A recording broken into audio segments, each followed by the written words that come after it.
ان هذا القرآن يهدي للتي هي اقوم ويبشر المؤمنين الذين يعملون الصالحات ان لهم اجرا كبيرا۔ بے شک یہ قرآن اس راستے کی ہدایت کرتا ہے جو بالکل سیدھا ہے، اور ان صاحبان ایمان کو بشارت دیتا ہے جو نیک اعمال بجا لاتے ہیں کہ ان کے لیے بہت بڑا اجر ہے۔ اعوذ باللہ من الشیطان الرجیم، بسم اللہ الرحمن الرحیم۔ ناظرین کرام، سلام علیکم ورحمۃ اللہ وبرکاتہ۔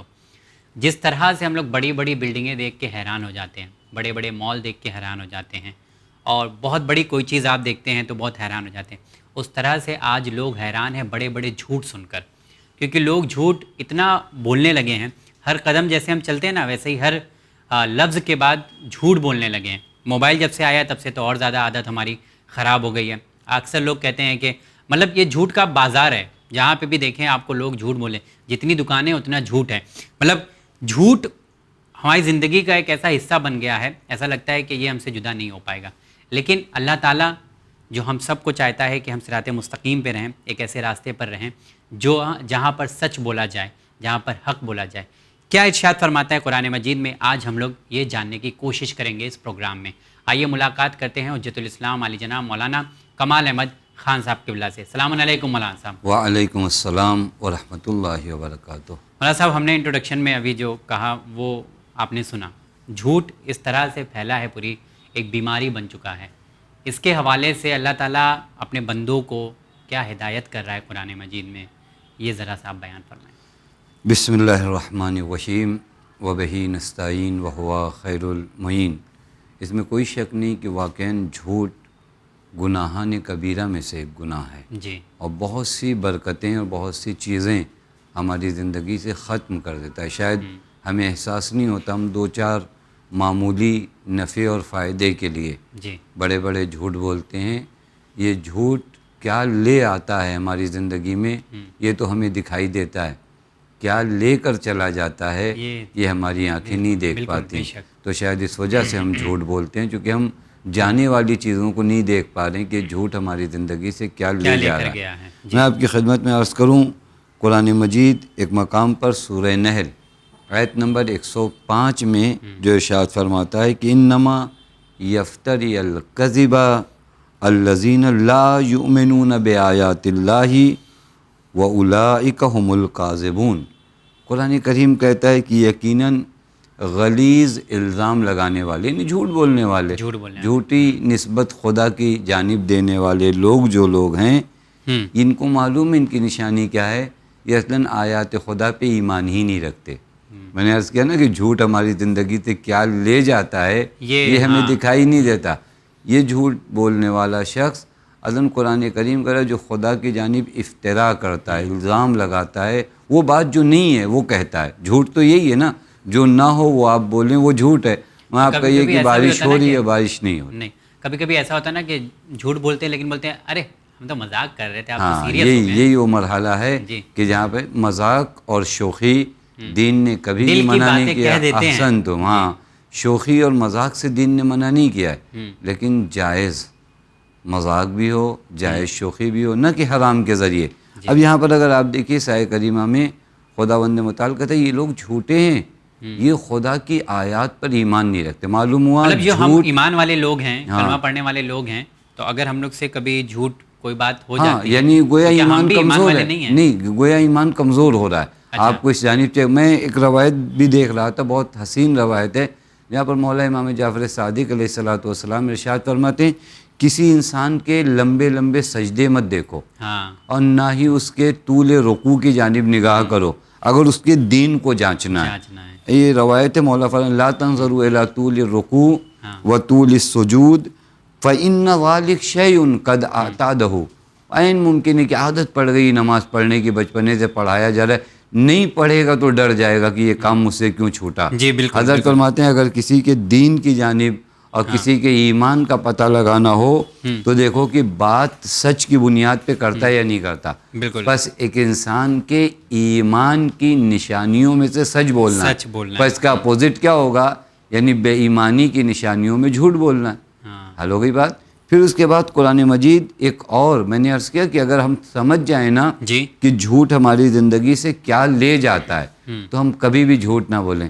قرآن مجید سورہ غافر آیت نمبر 28 میں فرماتا ہے جھوٹوں کی اللہ ہدایت نہیں کرتا. میں آیت کریمہ پڑھوں, ان اللہ لا یہدی من ہوا مسرف کذاب, بے شک اللہ اس انسان کی ہدایت نہیں کرتا جو زیادتی. اسراف کا معنی یہی کوئی چیز, کبھی کوئی انسان اپنے وقت کو اسراف کرتا ہے, جی کبھی کبھار اپنے مال کو اسراف کرتا ہے, یہ گھروں میں جو ہوتا ہے, اور اس طرح بہت سے اسراف ہیں. جی قرآن کریم کہتا ہے دو لوگوں کی ہدایت اللہ نہیں کرتا, جی ایک وہ جو اسراف کرتے ہیں اور ایک وہ جو لوگ جھوٹ بولتے ہیں. اب آپ اگر غور فرمائیے یہ جھوٹ کیا کر رہا ہے, اگر خدا میری ہدایت نہیں کرے گا نا میں ہزاروں اسٹڈی کے بعد بھی رائے حق پہ نہیں آ سکتا.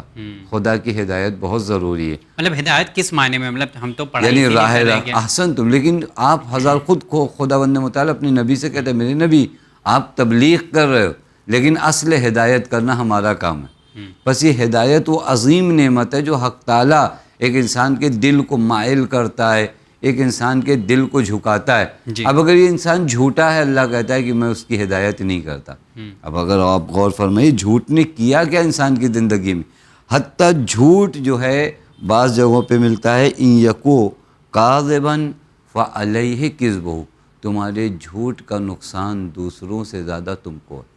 اچھا ہم ہی کو ہوتا ہے, یہ قرآن مجید کی آیت ہے جی. ہاں تمہارے جھوٹ کا, میں نے عرض کیا نا کیونکہ ہمیں وہ تو دکھائی دے رہا ہے جھوٹ سے جو 10 روپیہ آ رہا ہے, جو گیا ہے میری زندگی سے کروڑوں کی دولت وہ میں نہیں دیکھ پا رہا ہوں. قرآن کہتا ہے احسن تم, ہاں یہ اصل سرمایہ میرے وجود. قرآن کہتا ہے یہ جھوٹ کا نقصان کسی اور کو نہیں ہونے والا, تمہیں ہونے والا ہے. حتیٰ جھوٹ کے بارے میں بعض جگہوں پہ ملتا ہے قرآن مجید کی آیت نمبر 77 سورہ توبہ. قرآن مجید کہتا ہے کہ جھوٹ معلوم ہے انسان کی زندگی میں, ابھی تک ہم نے کہا نا جھوٹ کیا لے جاتا ہے, اور پھر جھوٹ کچھ چیزیں لے آتا ہے جو میرے لیے نقصان دہ ہے. جھوٹ انسان کی زندگی میں نفاق لے آتا ہے, انسان کو منافق بنا دیتا ہے, اور نفاق بہت بری چیز ہے اگر انسان کی زندگی میں آ جائے. قرآن کریم کی آیت کہتی ہے کہ فَأَعْقَبَهُمْ نِفَاقًا فِي قُلُوبِهِمْ إِلَى يَوْمِ يَلْقَوْنَهُ بِمَا أَخْلَفُوا اللَّهَ ما وعدوہ و بما کانوا یکذبون. تو ان کے بخل نے ان کے دلوں میں نفاق بیٹھا دیا, راسخ کر دیا اس دن تک کے لیے جب یہ خدا سے ملاقات کریں گے, یعنی قیامت کے دن تک, اس کے لیے کہ انہوں نے خدا سے کیے ہوئے وعدے کی مخالفت کی اور جھوٹ بولے. بس یہ جھوٹ کو اگر آپ دیکھ رہے گناہ کبیرہ میں کیوں شمار کیا گیا ہے, کیونکہ جھوٹ ہے کہ مطلب جھوٹ مطلب سب سے ساری برائیوں کی جڑ ہے. حدیث ہے یا کچھ ایسی بھی حدیث ہے, حضرت نے فرمایا کہ تمام شر کو برائیوں کو ایک گھر میں رکھا گیا ہے اور اس گھر کی چابی جھوٹ ہے.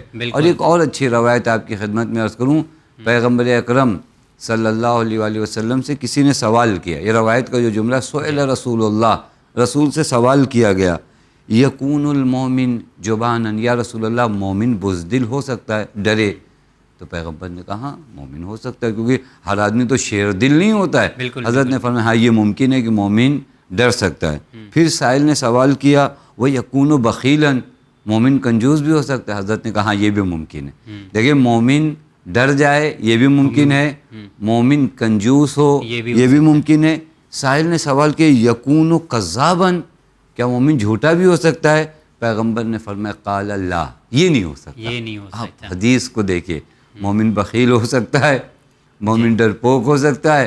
پیغمبر سے پوچھا مومن جھوٹا بھی ہو سکتا ہے؟ کہا لا, مومن جھوٹا نہیں ہوتا. یعنی یہ جھوٹ اتنی بڑی برائی ہے کہ اگر انسان کے وجود میں آ جائے ایمان لے جاتی ہے. حتیٰ ایک روایت ہے حضرت امیر فرماتے ہیں لا یجد العبد طعم الایمان, ایمان چھوڑو تم ایمان کا مزہ نہیں چکھ سکتے. ایمان کا مزہ اس وقت تک نہیں چکھ سکتے جب تک تم جھوٹ نہ چھوڑو.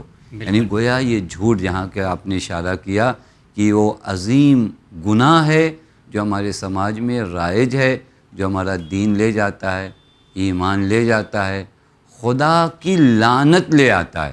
اب آپ یہ وہ آئے کریمہ ہے, اثر یہی ہوتا ہے خدا کی لعنتیں لے آتا ہے. آپ سب کو یاد ہے آئے مباہلہ میں لعنت کس کے اوپر بھیجتے ہیں؟ جھوٹوں پہ. فَنَجْعَلْ لَعْنَةَ اللَّهِ عَلَى الْكَاذِبِينَ, یہ ہم سب پڑھتے اس آیت کریمہ کو. یہ آیت کریمہ تو ان آیات مشہورات میں سے جو سب کو یاد ہے. لعنت خدا کس پر ہو رہی ہے؟ جھوٹوں پر لعنت. لعنت خدا کا مطلب کیا ہوتا ہے؟ یعنی خدا کی رحمت سے دور. یعنی جھوٹے کی زندگی کا سب سے بڑا نقصان یہ ہے کہ جھوٹا خدا کی رحمت سے دور ہے. بالکل. خدا کی رحمت جس نے تمام عالم کو ڈھانپ رکھا ہے، یہ جھوٹا اس رحمت خدا سے کیا ہو جاتا ہے؟ دور ہو جائے. پر جھوٹ کو تھوڑا سے چیک کیا جائے اگر کہ قرآن جھوٹ کے بارے میں کیا کہہ رہا ہے، جھوٹ ہماری زندگی میں کیا اثرات لے آ رہا ہے، حتیٰ جسمانی اثر بھی لاتا ہے. بعض جگہوں پہ یہ اثرات جو ہوتے ہیں نا بہت کم دیکھنے کو ملتا ہے. جیسے آپ نے کہا نا کہ جو ہے جھوٹ مطلب بول تو لیتے ہیں وقتی فائدے کے طور پہ، لیکن اس کا بڑا نقصان ہوتا ہے پیچھے جو ہم نہیں دیکھ پاتے ہیں. ایک چیز اور اس میں دیکھا جاتا ہے کہ کہیں نہ کہیں لوگ جھوٹ بول دیتے ہیں، تو کیا اس کی اجازت بھی ہے؟ کہیں نہ کہیں بولتے کہ نہیں میں نے اپنے لحاظ سے ایک اچھا کام کیا ہے. یہ جھوٹ وہ جگہوں پہ ہے جو تقیے کی جگہ پر ہے، جہاں پر آپ مجبور ہیں، جہاں پر آپ مشکل تھے. مجبور بے معنی یہ نہیں کہ میں مجبور ہوں کہ میرا سامان بک جائے، وغیرہ لوگ بہانہ یہ بھی بنائیں گے کہ ہم مجبور تھے، اگر ہم وہ جھوٹ نہیں بولتے تو وہ سامان ہمارا بک نہیں پاتا. یہ جھوٹ بولنے کی جگہوں میں نہیں ہے، بلکہ مجبور اس عنوان سے ہیں کہ مثلا آپ کی جان پہ بنائی ہے، جو ہمارے ہاں تقیہ جس سے تعبیر کیا جاتا ہے. اور قرآن مجید نے اس کی جانب بہت ہی واضح طور پر اشارہ فرمایا ہے. وہ یہ کہ جب انسان کی جان پہ بن جائے اور جب انسان کو مشکلات سے دوچار ہو جائے تو وہ مقامات ہوتے ہیں جہاں پر انسان جھوٹ اگر چاہے تو بول دے، اور بولنا بہتر ہے. جیسا کہ یہ آیت کریمہ ہے جہاں پر قرآن کہتا ہے من کفر باللہ من بعد ایمانہ الا من اکرہ وقلبہ مطمئن بالایمان. مفسرین کہتے ہیں آیت جناب عمار کے بارے میں نازل ہوئی. جب جناب عمار کو مشرکوں نے گھیر رکھا تھا اور کہا تھا کہ نہیں تم نبی کے دین سے بیزاری اختیار کرو، حتیٰ آپ کو کنویں میں لٹکا رکھا تھا، اس وقت جناب عمار نے کہا، یعنی وہ بات جو دل میں نہیں تھی، سچائی نہیں تھی، بلکہ جھوٹ بولا، جبکہ جھوٹ کا لفظ نہیں ہے، تقیے کا لفظ کہا جائے، لیکن خلاف واقع بات کیا کہ نہیں ہاں میں نے بیزاری کیا. اور پھر روتے ہوئے پیغمبر کے حضور میں اور پیغمبر سے کہا یا رسول اللہ میں نے تو اس طرح کہہ دیا ہے. پیغمبر نے فرمایا تم نے زبان سے یہ کہا نا، تمہارا دل مطمئن تھا ایمان پر. کہا یا رسول اللہ میں تو دل سے مومن تھا. تو جب یہ جملہ پیغمبر نے کہا نا فوراً یہ آیت نازل ہوئی کہ گھبرانے کی کوئی بات نہیں ہے. آپ اگر مجبور تھے جبکہ آپ کا جان کا خطرہ ہے تو ہی جان کا خطرہ ہے. اچھا ایک جگہ اور ہم لوگ نے سنا ہے کیونکہ وقت بالکل نہیں ہے کہ اگر کسی میں میل ملاپ کرانا ہے، احسن تم روایت میں موجود ہے، روایت میں موجود ہے کہ جہاں پر آپ جھوٹ بول سکتے ہیں. امام جعفر صادق علیہ الصلوۃ والسلام فرماتے ہیں الکذب مذموم، کذب برا ہے، الا فی امرین، دو جگہ پر، دفع شر الظلمہ، کوئی کسی پر ظلم کرنے آ رہا ہو، آپ کہیں میں تو جھوٹ نہیں بول سکتا، میں بتا ہی دوں گا کہ آپ کہاں ہو. یہ وہ جگہ ہے جہاں پر آپ جھوٹ بولیے. دوسری جگہ جو آپ نے اشارہ کیا وہ اصلاح ذات البین، دو آدمیوں میں جھگڑا ہے، دوریاں ہیں، ہم وہاں پر دوری بڑھانے کا کام نہ کریں. اگر آپ کے ایک جھوٹ بولنے تھے کہ ارے بھائی آپ کی تو وہ تعریف کر رہے تھے، آپ کے بارے میں ایسا کہہ رہے تھے، وہ دو کے دل قریب ہو سکتے ہیں، تو دین کہتا ہے یہ جگہ پر میرے خیال سے یہ ایک جھوٹ نہیں، ایک مطلب ایک کوشش ہے، یہ کوشش ہے بہترین جگہ. یہ جھوٹ نہیں ہے حقیقت میں اگر دیکھا جائے، لیکن آپ کا دل صاف ہے کہ لوگوں میں اچھا سا رابطہ ہو جائے. اوکے تو یہاں دو جگہ پہ ہم لوگ بول سکتے ہیں مطلب، لیکن ایسا کوشش ہم لوگ کم ہی کرتے ہیں.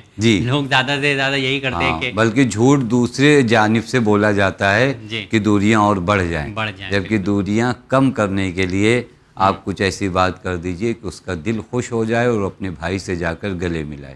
واہ مولانا صاحب، تہہ دل سے آپ کا شکریہ ادا کرتے ہیں، اور آنے والے وقت میں بھی انشاءاللہ اسی طرح سے ہم لوگ گفتگو کرتے رہیں گے.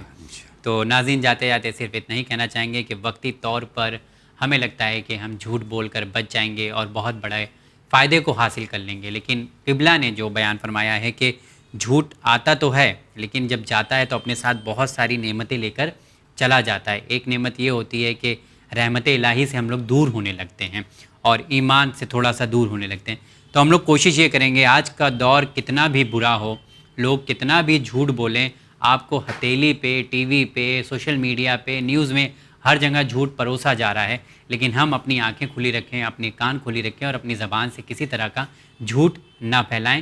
کیونکہ اگر جھوٹ پھیلائیں گے تو ہمارے سوسائٹی کا جو ہے امن خراب ہوگا، جو پیس ہے اسے خراب کرتے ہیں. اکثر ایسا بھی ہوتا ہے نا, فیک نیوز وغیرہ وائرل ہو جاتی ہے, اس کے بعد جو ہے دیکھا جا سکتا ہے ماحول کیسا ہوتا ہے. تو ہم کم سے کم اتنا تو ہم کر سکتے ہیں کہ کوئی جھوٹ نہ بولیں اور نہ ہی کسی طرح کی جھوٹ افواہ کو پھیلانے کی ہم لوگ کوشش کریں.